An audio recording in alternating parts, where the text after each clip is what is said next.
سلام عزیزای دلم.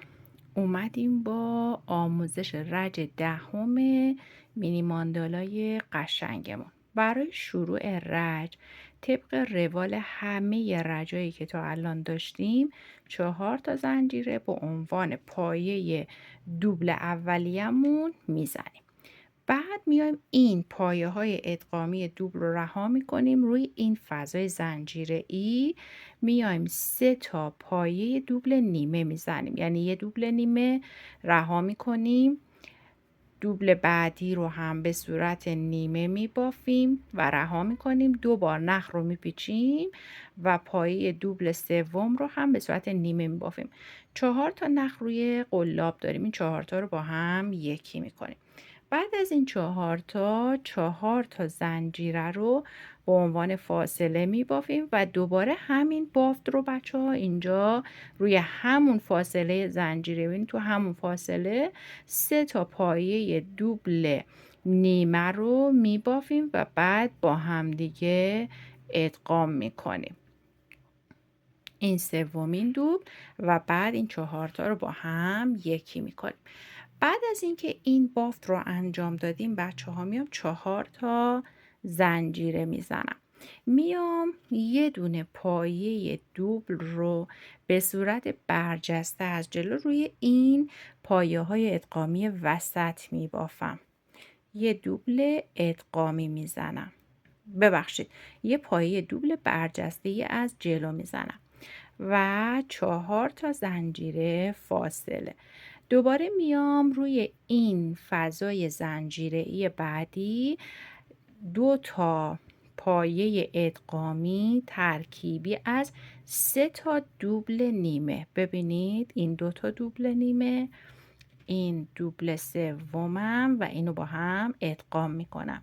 4 تا زنجیر فاصله و دوباره همین بافت رو توی همین فضای زنجیره‌ای انجام میدم.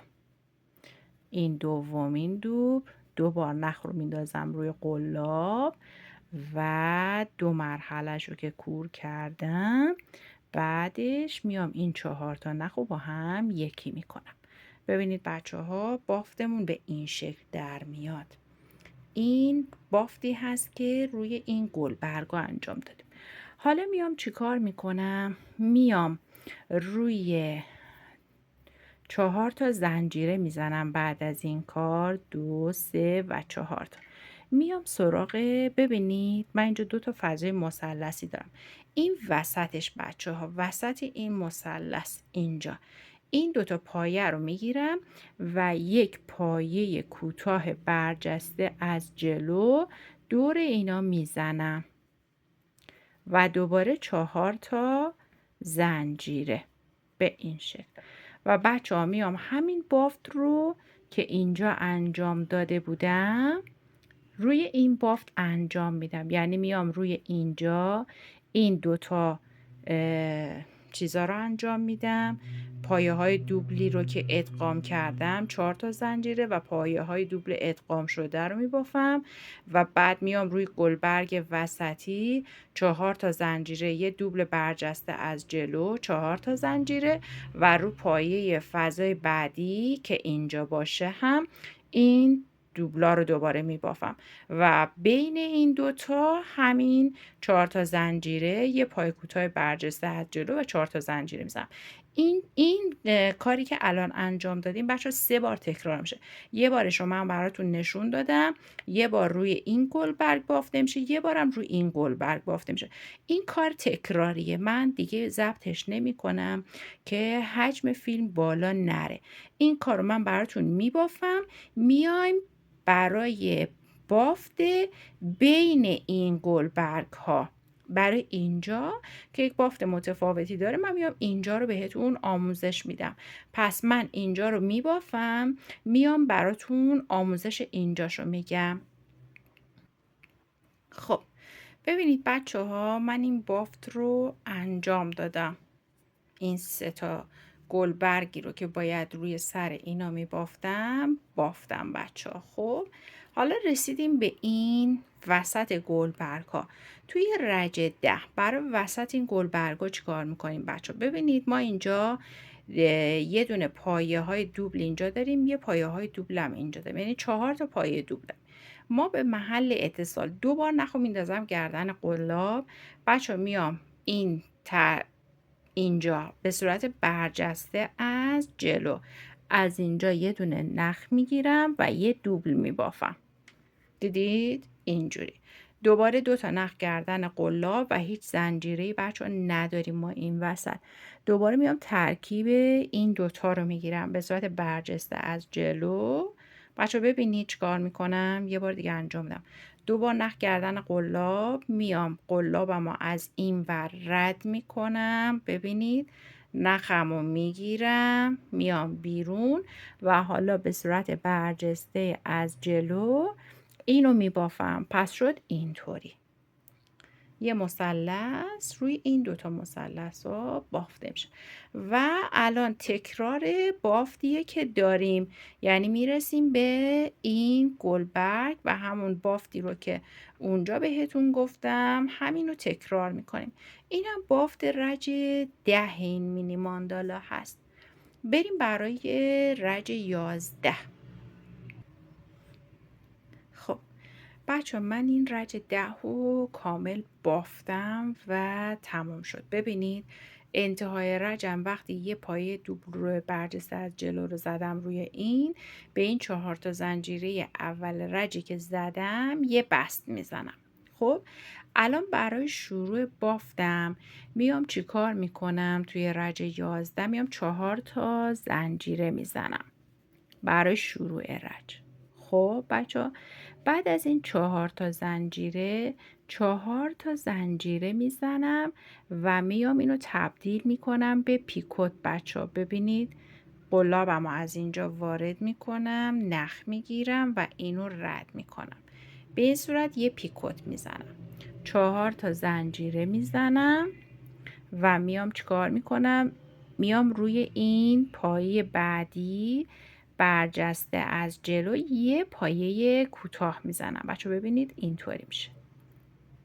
خب بعد از این کار میام 4 تا زنجیره دیگه میزنم، 3 و 4 تا 4 تا زنجیره میزنم. بچه میخوام روی این پایه دوبل وسط بافت بزنم. چیکار میکنم؟ روی این پایه میام 3 تا پایه دوبل برجسته از جلوی ادغامی میزنم. یکی یعنی پایه دوبلامو به صورت نیمه میزنم، 2 تا و دوباره 3 تا. سومین پایه دوبل برجسته از جلو رو میبافم. 3 تا دوبل میبافم. 3 تا دوبل رو که بافتم برجسته از جلو بچه میام 2 3 و 4 تا پایه 4 تا زنجیره میزنم. یه پایه دوبل برجسته از جلو همینجا به صورت ساده میزنم، یعنی ببینید پایه اینو میخوابونم، میام گندمی بالای سر این بافت رو میگیرم. بچه بخوابونیدش. خب پایه رو میگیرم یه دوبل ساده میبافم. خب بعد اینو بدید بالا اینجوری. اینو که بافتم میام 6 تا زنجیره میزنم، 5 و 6 و از اینجا بچه ببینید از این 2 تا حلقه نخ میگیرم و اینو به صورت پیکوت درش میارم. حالا 4 تا زنجیره فاصله میزنم و میام همینجا بچه ها روی همین پایه 3 تا دوبل برجسته از جلو رو به صورت نیمه میبافم. این یکی، این 2 تا و اینم سومیش و اینو با هم ادغام میکنیم. بچه ببینید میشه به این شکل. خب حالا 4 تا زنجیره. بعد از این 4 تا زنجیره میام روی این ادغام بعدی یه پای کوتاه برجسته از جلو میزنم، 4 تا زنجیره، بعد همینجا 4 تا زنجیره دیگه میزنم و تبدیلش میکنم به پیکوت و 4 تا زنجیره دیگه میزنم و این 4 تا زنجیره که زدم میام روی این پایه ادغامیم یه پای کوتاه برجسته از جلو میزنم. 4 تا زنجیره میام روی اینجا رو رها میکنم بچه، میام روی این پای ادغامی اینوری پای کوتاه برجسته از جلو میزنم و بچه این بافت ببینید اینجوری، این بافت تکرار میشه. خب اینجوری میشه. این بافت اینجا تکرار میشه، اینجا هم تکرار میشه تا برسیم بچه به این دوتا پایه دوبل برجسته از جلویی که بین این گلبرگا. ببینید بچه ها از این قسمت تا این قسمت گلبرگ به حساب این 6 ضلعی که ما داشتیم، گلبرگای سر 6 ضلعیمون تا اینجاست. ببینید این 3 تا. پس من این بافتی رو که توی این قسمت اول بهتون یاد دادم یه بار و 2 بار دیگه باید تکرار بشه. بعد بیایم سراغ این وسط که بهتون بگم این وسط چه بافتی داره تا بافت رج 11 رج پایانیمونم تموم بشه که بهتون گفته باشم که چجوری بافته میشه. من این قسمت ها رو میبافم، این دوتا رو، و بعد میام این بافت این قسمت بین گلبرگ ها رو بهتون میگم چجوریه.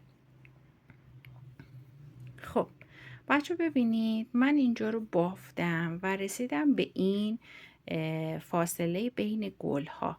خب روی این دوتا پایه دوبلی که ما داریم هیچ کاری انجام نمیدیم. رسیدیم به اینجا، روی اینجا مگه پای کوتاه برجسته از جلو نزدیم؟ رد میشیم و میایم روی این پایه 3 تا دوبلای ادغامی یه پایه کوتاه برجسته از جلو میزنیم و ادامه بافت رو انجام میدیم به این شکل. اینم از بافت رج 11 مینی ماندالای قشنگمون. امیدوارم که ببافید و دست بافتاتون رو برای من بفرستید تا منم ذوق کنم و امیدوارم که کامل براتون توضیح داده باشم که خیلی راحت بتونید این بافت رو ببافید و لذتش رو ببرید. خیلی ممنونم از اینکه با من بودید.